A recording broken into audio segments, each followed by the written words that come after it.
Jingle bell, jingle all the way. For the fall, just so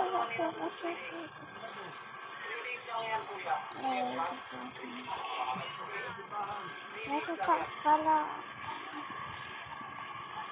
Kaya kailangan ko lang update nyo ng timbangan sa magkakaroon sa official mark.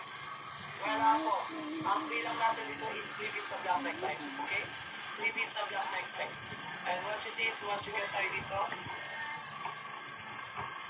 Kung ano po yung nakikita ninyo sa inyo screen, ganyan na ganyan din yung dati na. Hindi tayo kayo.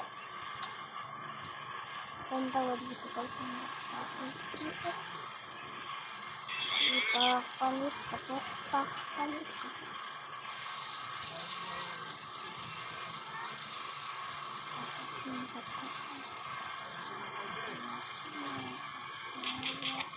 But jingle all the way. Whatever you want to put up. I bet that you can. Oh, say, I bet that your mouth will fit. Check on my dick. I would smack the shit out of you. Smack the shit out of your bitch ass. What you just said? Hey. You gonna feel like a foot in your mouth. You gonna feel like a foot in your mouth. You gonna feel like a foot in your mouth. Oh, man, you know. Hey, so all y'all, we do you like, hey, when does everybody consider leaving? Smack the shit out of your bitch ass. Put your mouth. Hey, I will smack the shit out of you. You have to go to jail. Let's go to jail. Hey, be quiet.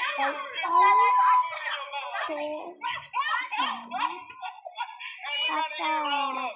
Oh, shit. Yo, can it be Saturday already? Alright, let it be Saturday already. Repeat yourself. Alright, on all seriousness though? Saturday, keep that same energy. On seriousness though? I'm gonna beat your ass. On all seriousness. Yo, you're not even like that, boy. Wait, you're leaving though. Have you leaving these nuts in your mouth? Bitch ass boy. Suck a dick, bitch ass boy. You's a bitch. I can't wait. You a big bug. I can't wait. You a big bug. I can't wait. After Saturday, keep the same energy. Keep the same energy. Yo, that's all you want to do. You ever been in alone? What's happening Saturday? You a clown. You traveling around the whole world. You been alone? Put your money where your mouth is. I can't wait. You got to put your money where your mouth is.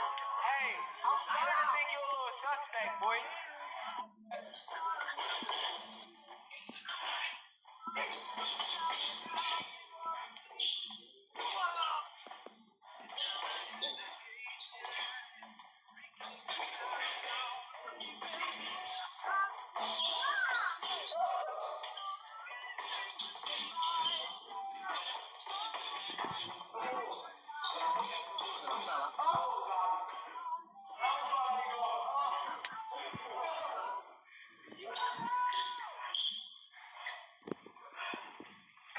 Nag-aambang ako ng mga lalaki. Good day. Yun, pero iba ang naging kalabasan. Pinapila ako ng sobra. Pumiglas ako noon at tatakas sana pero sampal at suntok ang inabot ko. Kaya nagawa talaga nila ang dapat nilang gawin. At pagkatapos noon, Ate Lai, iniwan na nila ako at may sinabi pa sila na kahit magsumbong pa daw ako, hindi daw ako paniniwalaan dahil sa trabaho ko. Tagal na bisuya. Binibindisyonan pa yun eh. Paano kung biglang nag-aaway yung mga bansa? Magwatak-watak bawat estado. Maasahan nyo ba yung mga pulis nyo at sundalo na di naman lang naranasang mag-ensayo? Sinong ipapadala nyo? Yung mga aswang? Tikbalang? Kapre, tsaka engkanto? Ang dapat ipadala tong mga aktivista na walang ginawa kundi magreklamo. O para sa inyong tapang nyo at pagsisigaw nyo sa protesta. Naangat mo pa kaya yung plakad mo pag nasa gitna na kayo ng gera? Titindigan mo ba yung bansa sa oras na bumaliktad yung kulay ng bandera? Baka sa oras na yun, ang tanging may angat mo na lang, puti na tela. Ganyang kalupit ang tadhana. Ang kalkulit nitong bata. Sayang yung pinuputok ng putsin mo kung hindi ka tatama. Total nagpapakarisal ka. Sampitin mo na yung mga huli niyang talata. Apunte fue fuego sa bagong bayan bilang probinsya ng China. Dapat natuto ka na sa ginawang mga alila ng Kastila. At kung alam mo na yung mga susunod na mangyayari, aralin mo na rin yung Mandarin na wika. Dahil kung papanindigan mo yung pagiging Tagalog mo sa gitna ng girian, baliwala yung pagmamakaawa mo kung yung papatay sa'yo hindi ka naiintindihan. Gohan, Iniwan ko ang mga anak ko at sumama ako sa lalaki ko. Pero hindi ko inakala nung umuwi na ako. Labis kong ikinagulat ang narinig ko sa mga anak ko. Hello at para magpaalam. Sinabi ko sa asawa ko na maghihiwalay na kami at sasama na ako sa lalaking mahal ko. Umiiyak siya at nanginginig habang nagsasalita. Pinapili niya ako. Sabi niya, kahit ang mga anak na lang daw ang piliin ko. Pero sa sobrang tigas ng puso ko, mas pinili ko ang lalaki ko. Nasabi ko pa ang mga salitang hanggang ngayon ay sumasaksak sa konsensya ko. Sinabi ko na ang mga anak pagdating ng panahon, maghahanap sila ng ina. Umalis ako na parang wala akong iniwang sugat. Lumipas ang mga buwan at taon, akala ko masaya na ako. Pero dumating ang araw na nagkasakit ako. Doon ko naramdaman ang tunay na kahinaan. Hinintay ko ang mga anak ko, natawagan ako, umaasang kahit kaunti, ay hanapin nila ako. Pero walang tumawag, walang nag-message, walang nagtanong kung buhay pa Hoy, ba ako. nag-message ka ba sa Mas lola masakit nyo? pa, iniwan ako ng lalaking pinili ko dahil ayaw niyang mag-alaga ng Ano may sasabihin ko? sakit. Naiwan akong mag-isa at wasak. Wala na akong malapitan kaya umuwi ako sa bahay namin dahil akala ko tatanggapin pa rin ako ng mga anak ko. Pero pagdating ko, pinalayas nila ako.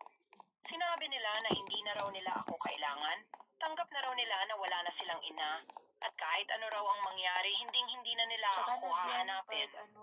Parang gumuho ang mundo ko. Tumulo ang luha ko habang naglalakad ako papunta sa kapatid ko. Dala ang bigat ng mga salitang, ako rin ang may gawa. Ngayon, Ate Ann, araw-araw kong pinagsisisihan ang pagpili ko sa maling tao. Sige, kapag Hanggang may dito na pera lang, na Ate lang Lai. po. Sana may mapulot na aral ang makakabasa. I love you. Tita Lauren. ito yung kaso na ipinost ko kahapon na nagkaroon ng issue kay Meta kaya binura ko kanina. Actually siguro na akala ni Meta dugo yung betadine kaya nagkaroon ng issue. Pero ito yun, nagpamasahe, magaling si Kuya. Dugo yung betadine kaya nagkaroon ng issue. Pero ito yun, inopera ni Dr. Candelaria. Tapos kasama niya yung kapatid niya mula sila sa Cavite. Abay lahat yata ng staff niya. Magaling si Kuya. Gusto nga din sana magpamasahe ni Doc. Kaya lang wala siyang oras dahil marami pang pasyenteng naghihintay sa kanya. Sayang nga lang at kinailangan kong burahin yung post ko dahil nga sa dumadami na naman ng restriction ko. Iniwan ko dahil sa sobrang laki, pero hindi ko inakala ang nakita ko na labis kong akong nagpaalam. Hindi ko siya kinausal pero bigla siyang dumating at nangakong hindi niya naman daw niya akong biglain. Pero dahil sa, For tama pala yun, naghahanap ba kayo ng mga pogi at magaganda na makakausap at pwede mong makadate, try nyo na ang mini app. Baka dito nyo mahanap ang inyong luwan, kaya try nyo na kasi safe dito. ayoko ng ganoong size, iniwan ko talaga siya. Ate Lai nung mga panahong iyon, akala ko kasi na delikado at kahihiyan pa kung itutuloy ko yung relasyon namin. Sabi ko pa sa sarili ko, hindi ko kaya yon. Gusto ko yung normal lang. Lumipas ang ilang taon, Ate Lai, nakilala ko naman si Eric, isang simple at mabait na lalaki. Maayos, responsable, at mahal na mahal ako. Kaya nang inalok niya akong pakasalan, tinanggap ko agad. Pero ate, noong unang gabi namin bilang Apren mo ako, mag-asawa, Ate doon Biel. ko lang naalala si Ken. Apren Ate mo Lai, ako. hindi ko alam kung tatawa ako o iiyak. Kasi Apren kung mo dati ako, Ate natakot Biel. ako sa sobrang laki, ngayon naman napaiyak ako dahil sobrang Apren liit. mo ako.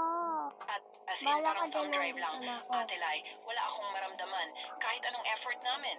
Mabait naman si Eric, pero tuwing gabi, halos gusto kong magdasal na sana kahit konting dagdag Uy lang. pa, wag Kahit yan. isang pulgada man lang, Lord. Wag yan. At minsan, Bakit? pag Yan. nag-isa ako, hindi ko Sabi niya, maiwasang maalala si wag Ken. Kaya isang araw, wag bigla cross. akong nag-message kay Ken. At sinabi ko na magkita tayo. Papa, At dahil sa mahal pa niya wag ako, mo yung nakipagkita siya sa pakinggan. akin. Ate Lai, nung nagkita na kami ni Ken, sa isang private place, doon ko naramdaman ang excitement. Lalong-lalo na nung nakita ko kung paano nag-form sa pants niya ang kargada niya. At hanggang sa, niyakap ako ni Ken. At nung mga sandaling iyon, wala na ang takot.